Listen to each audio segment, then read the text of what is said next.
Hello and welcome to Clearview News Desk. We're reaching you live from Nigeria's capital city, Abuja. I am Imefonokon.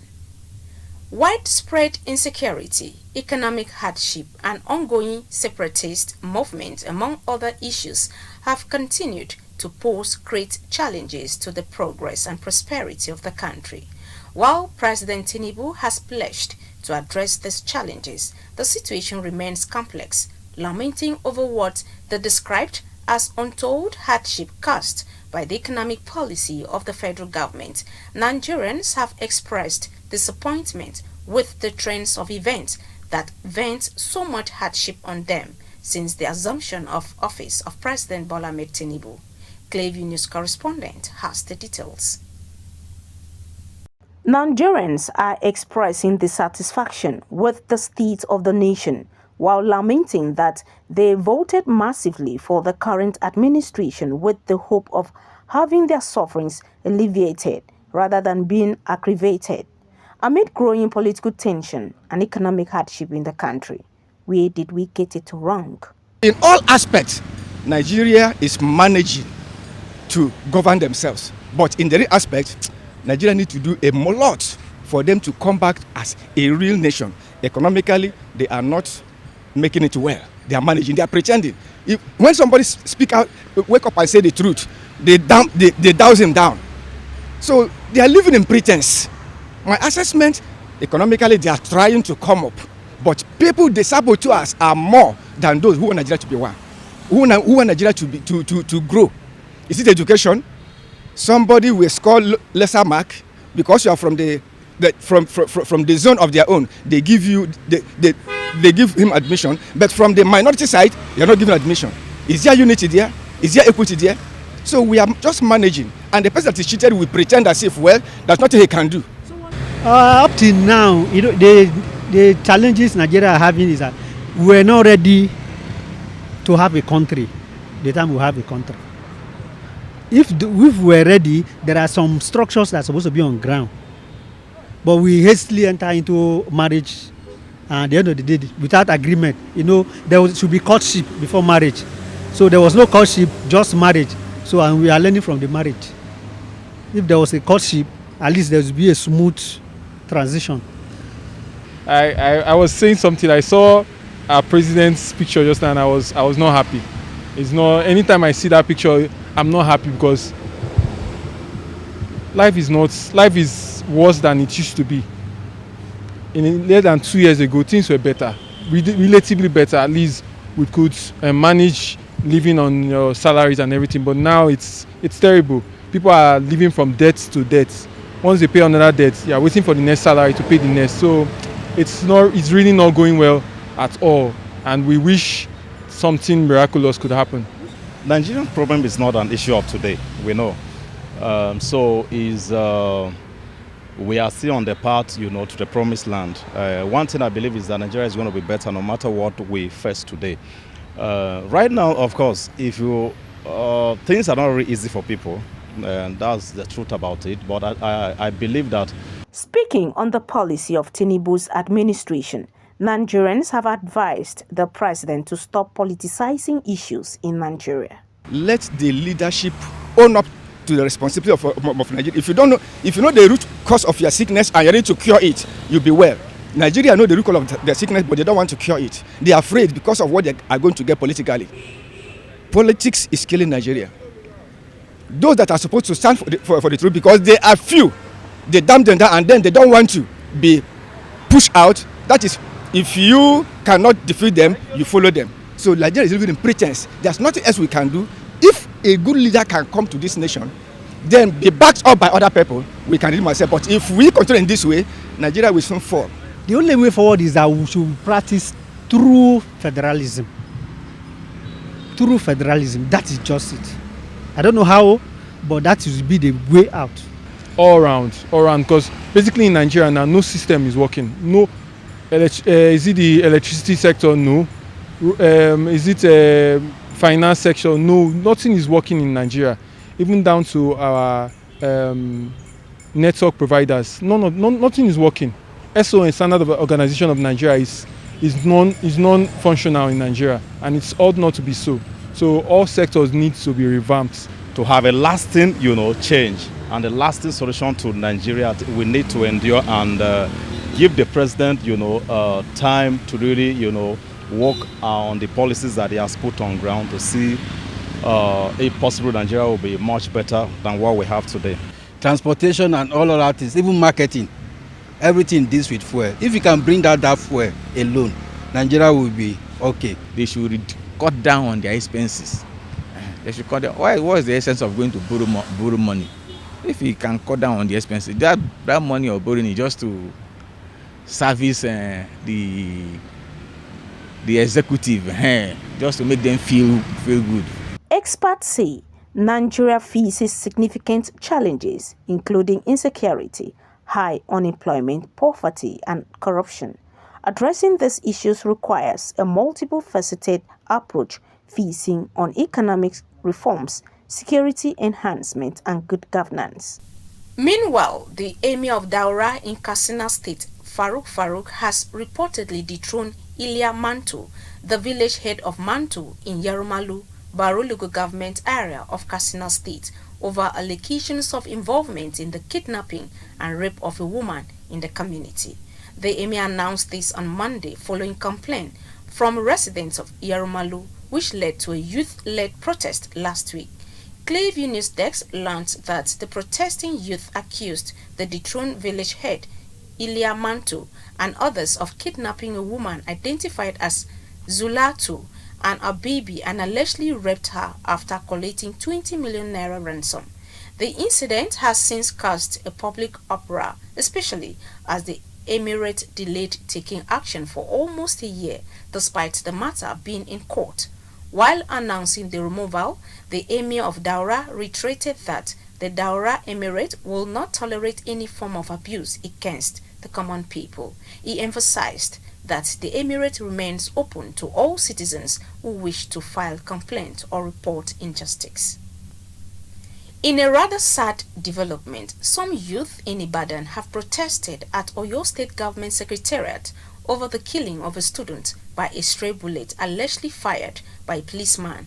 The student, said to be writing the ongoing West African Examinations Council (Waec), was hit by the stray bullet around Breaking Market Road in the early hours of this Tuesday. It was learned that the stray bullet was fired by a police officer who was pursuing a suspect, and the victim was immediately rushed to Welfare Hospital but was pronounced dead on arrival. Meanwhile, the protesters reportedly took the student's lifeless body to the Oyo State Government Secretariat, calling on Governor Seyi Makinde to intervene. In another development, human rights lawyer and senior advocate of Nigeria, Olisa Bakoba, has faulted the proposed bill seeking to make voting mandatory in Nigeria, stating that he would rather be imprisoned than obey such a law. Bakoba, who made this declaration on a television program on Monday, condemned the attempt of the National Assembly to enforce compulsory voting, arguing that it fails to address the root causes of voter apathy in the country.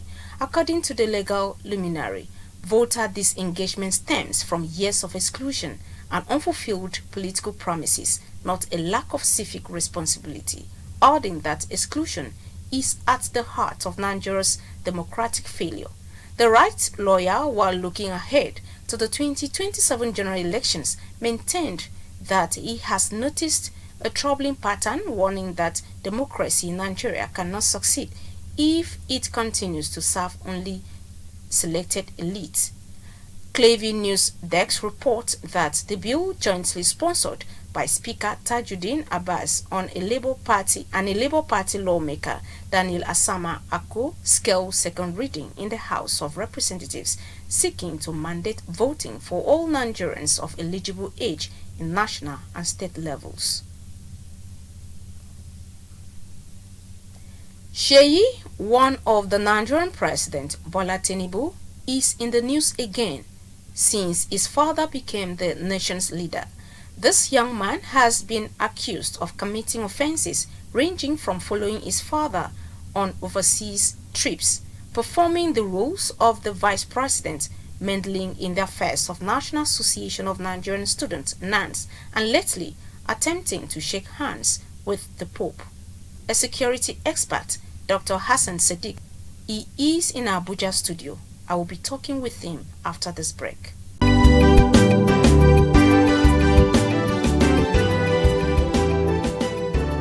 No one, after lighting a lamp, puts it under a bushel.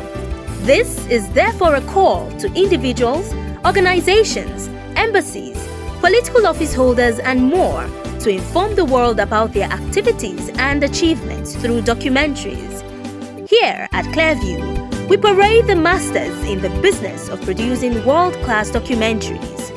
Show your stuff to the world by first contacting us through telephone number 0704-244-1177 or email us at clearviewnewsroom@gmail.com. Watch Clearview News at 7 p.m. daily, Monday to Friday on MITV, channel 255, DSTV, and on our YouTube and Facebook pages. Clearview News Desk. We clear the view, one time and for all time. Welcome back. Thank you for joining us, Dr. Hassan Sadiq. Sir, there's a trending video online as we speak, talking about Sheyi Tinubu trying to shake hands with the Pope. What's your reaction to this? Thank you for having me. Sheyi Tinubu in the first place did not even make any attempt to have a handshake with the Pope, because before the arrival of the visitors and the Pope, there are protocol which list of the head of state and the president of the nations that are on invitations who has been sent forward. Those are the numbers of people who will now be allowed to have a handshake with the Pope. But the entourage of the Mr. President that move into the Vatican, they are not the one to have a handshake. There's no accessibility for that, but they will be behind with the president. So Sheyi never make any attempt because his name was not part of the name sent to the Vatican. It is only the president, Ahmed Tinubu, that the name is sent, like every other president of any other nations. So people who are making such statement on social media is just, how would I put it, that maybe they just look for certain things to say, or because of the actions of Sheyi being with his father in most cases. So Sheyi never make any attempt, because the video, I watch it, there was nowhere Sheyi is stretching his hand where Pope refused or the security agency cut him off, before people can now come and said, Sheyi never allowed to have a handshake with the Pope. No, his name was not among the name, and he never make attempt to do that.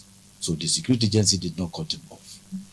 Well, I stand to be corrected. I think this is the first time since we started having, since the advent of democracy, when we started having a democratic president. This is the first time we are seeing President's son going everywhere with the father. Do you agree to this? Yes, we can say it's the first time, because it's the first time of its kind to me. Why I say so? In the previous, how many presidents that their son or their children come out during the process of campaign that went out there to campaign for their father before they assuming the office? Sheyi is one of the presidents. In 2023, Obi's son was not among those who campaigned for his Obi. Atiku's son children did not do that. It is only Sheyi, even other presidential campaign candidates, they did not, their children did not come out. It is only Sheyi who was out there campaigning for his father under the auspices of City Boy movement, where the youth are being galvanized to give a large vote for his father. So that is why he also now has onus on him to have that, which in the previous, as I've said, no any president candidate that the children do that. Now there's something that is peculiar about Sheyi and his father. Sheyi and his father are what I call blood security.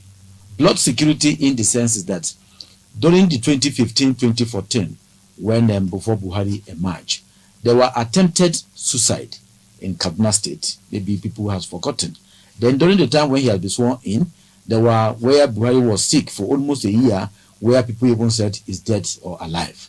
Now you could see, in terms of what we call blood security, Sheyi being with his father one-on-one, it added into the security of the president, which make it more safer, because he is ready to give anything for the safety of the president.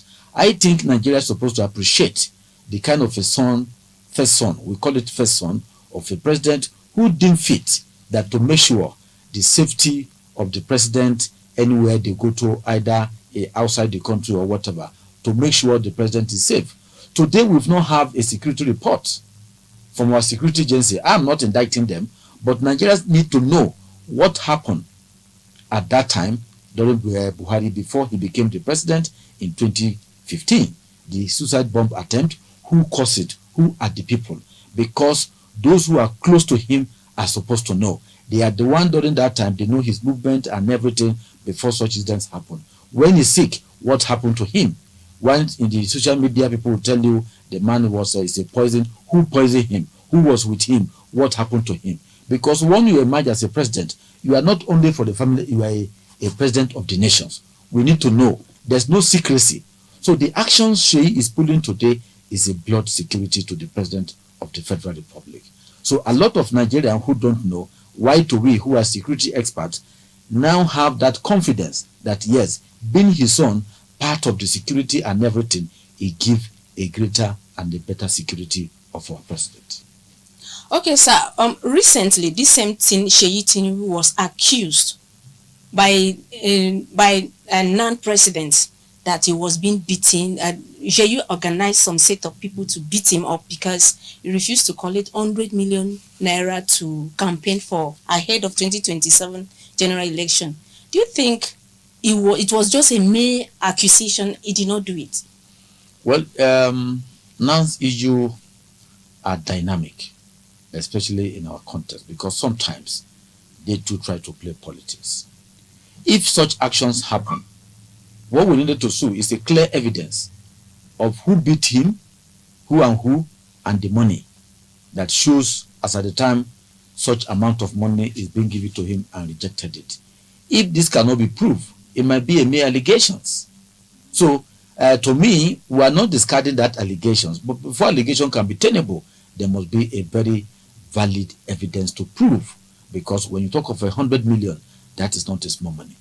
So, who give you the offer? Is it Sheyi? How did they want to give it to you? Is it by cash? There should be a trace of such allegations.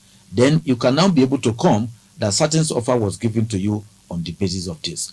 Now, we need to understand that Sheyi is a youth who has mobilized youth into governance, politics, and all that. This is why in most cases, when you talk of a youth, his name is always come up. It is one person who has been able to make sure, if you look at these administrations, most of the youth who are in government today, either a minister or a DG of a processor, is because of the involvement of Sheyi that now led to why a lot of youth are having opportunity to be in governance today. So I think to a large extent we should appreciate that if we have a president's son who deemed fit to mobilize the youth, and at the end of the day making sure that government recognize the youth so that the youth can be able to have a focus, and youth leadership should be able to entrench in our governance. It's a good thing, because in Nigeria you hear that the youth are the leaders of tomorrow. Now, when is it going to be? So if we have a son president who has been able to do that, I think he deserves to be accolade instead of the way social media are looking at it and all that. What Sheyi has done today in terms of mobilizing the youth, who today in terms of governance, either party structure, I think no any president's son who has been able to do that. So that is why I said he deserves a lot of accolade based on his involvement in governance. Thank you very much, sir. Thank you for having me. And that's the news. You can follow up on latest events and happenings around you via social media platforms on Facebook, Instagram, and YouTube at Clearview News Desk, or via handle on X, formerly known as Twitter, at Clearview Online. Many thanks for watching. I am Imefonukon.